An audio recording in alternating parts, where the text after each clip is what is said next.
श्री कृष्णा, राधे राधे। कान्हा के संसार में आप सभी का स्वागत है। आज की वीडियो में शिव जी की कथा सुनेंगे, तो बोलिए हर हर महादेव। तो शिव जी हमारे इतने भोले हैं, अगर अनजाने में भी कोई भक्ति कर देता है, कुछ चढ़ा देता है, तो उसका भी फल शिव जी देते हैं। तो आइए, आज की कथा बड़ा ही पावन कथा है, अद्भुत कथा है। इस कथा को हम सब पूरा सुनेंगे। एक गांव में एक शिकारी रहा करता था। वह हमेशा शिकार करता और अपने घर शिकार करके ले आता, बीवी बच्चे वही बनाते खाते थे। ऐसे ही उसका जीवन यापन हो रहा था।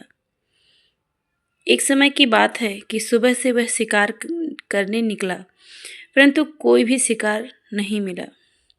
ऐसे करते करते शाम हो गई।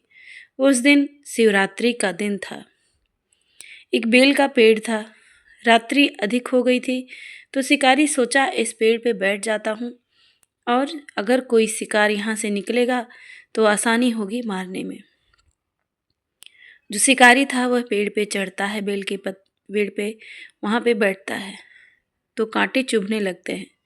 तो सोचता है थोड़ा सफाई कर दूंगा तो ठीक रहेगा। शिकारी को यह नहीं पता था कि बहुत पहले से यहाँ पे एक शिवलिंग है जो इसके नीचे है। पेड़ के नीचे एक शिवलिंग बहुत दिनों से था। शिकारी अनजाने में ही बेलपत्र को तोड़ तोड़ के गिराने लगा बैठने के लिए। वहाँ पे कांटे होते हैं ना बेल के पेड़ पे, तो बैठने की जगह नहीं थी। बैठने के लिए जगह बनाने लगा, बैठ गया, तोड़ तोड़ के बेलपत्र निकालने लगा।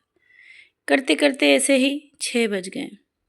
अब शिकारी और निराश होने लगा। सोचने लगा कि अब तो मेरी बीवी बच्चे ऐसे ही भूखे होंगे, मेरा राह देख रहे होंगे, और रात्रि इतनी हो गई है, अगर मैं जंगल से निकलूंगा तो शेर खा जाएंगे, और कोई शिकार भी नहीं मिल रहा है। इतने में सोचते सोचते एक हिरनी वहाँ से निकली। शिकारी तुरंत ही अपने बाण को ताने और तीर को चलाना चाहा। तभी हिरनी कहने लगी कि हे शिकारी, मुझे बख्श दो, मेरे बच्चे मेरी राह देख रहे होंगे, रात होने को आई, मैं उन्हें अच्छी जगह पे छोड़ के तुम्हारे पास थोड़ी ही देर में फिर से वापस आ जाऊंगी, तब तुम मेरा शिकार कर लेना, मुझे कोई गम नहीं होगा। शिकारी के मन में दया आ जाती है, कहता है ठीक है, जाओ, परंतु झूठ मत बोलना। हिरन चली जाती है अपने बच्चों के पास। इधर शिकारी भूख के नाते रोने लगता है। पेड़ पे बैठा बैठा शिकारी रो रहा था, और उसकी आंखों से जो आंसू निकल रहे थे वह सीधे शिवलिंग पे आके गिर रहे थे। अब शिकारी के अनजाने में ही शिवलिंग पे जल भी चढ़ गया, अभिषेक भी हो गया, और बेलपत्र भी चढ़ गया। शिकारी देखता रहा, राह देखता रहा। 7 बज गए। तभी देखता है एक बहुत मोटा तिगड़ा हिरन जा रहा था। फिर से शिकारी बाण उठाया, और ज्यों ही तीर चलाने लगा, त्यों ही वह शिकार करने के सोच ही रहा था। इतने में हिरन जो मोटा सा था वह कहने लगा, मेरी पत्नी आगे आगे गई है और मैं उसके पीछे पीछे जा रहा हूँ। मेरे बच्चे और मेरी पत्नी मेरी राह देख रही होंगी। मैं एक बार उनसे मिल के गले लगाकर मैं तुम्हारे पास स्वयं चला आऊँगा, तब तुम मेरा शिकार कर लेना। शिकारी फिर भी दयालु हो जाता है, जाने देता है। ऐसे करते करते 9 बज गए। शिकारी को कुछ भी शिकार करने को नहीं मिला। पूरी रात बीत गई। शिकारी बेल के पेड़ पे बैठे बैठे उसके पैर में, हाथ में, सब जगह दर्द होने लगे, और उसे कुछ सूझ नहीं रहा था। इस वजह से जितने भी बेल के पेड़ पे पत्ते थे सब तोड़ तोड़ के नीचे गिराता रहा, और वह शिवलिंग पे रात भर पूरा चढ़ता रहा और आंसू से अभिषेक होता रहा। करते करते सुबह के 5 बज गए। इतने में जो हिरनी थी और हिरन था दोनों साथ मिलकर आए और शिकारी से कहने लगे, हे मनुष्य, तुम मेरा शिकार कर लो। जैसे कि कहने के मुताबिक हम लोग आपको वचन देकर गए थे कि मैं वापस फिर आऊँगा, तो तुम अब मेरा शिकार कर सकते हो। परंतु शिव जी की कृपा से शायद जो शिकारी था उसका मन पिघल गया और वह हिरन को छोड़ दिया। बोला ठीक है, जाओ तुम अपने बच्चों के पास जाओ, मैं तुम्हारा दर्द समझ सकता हूँ। आज से मैं शिकार करूँगा ही नहीं। आज से कोई और कार्य करूँगा जिससे मेरे बीवी बच्चों का पेट भरे। आज से मैं किसी के प्राण को नहीं लूँगा। आज पूरी रात मैं जब यहाँ पेड़ पे बैठा रहा तो मुझे महसूस हुआ कि कोई जीव जंतु जब मर जाता होगा तो उसके बीवी बच्चे उसके लिए कितने रोते होंगे। ये दयालुता देखकर शिवजी प्रसन्न हो जाते हैं।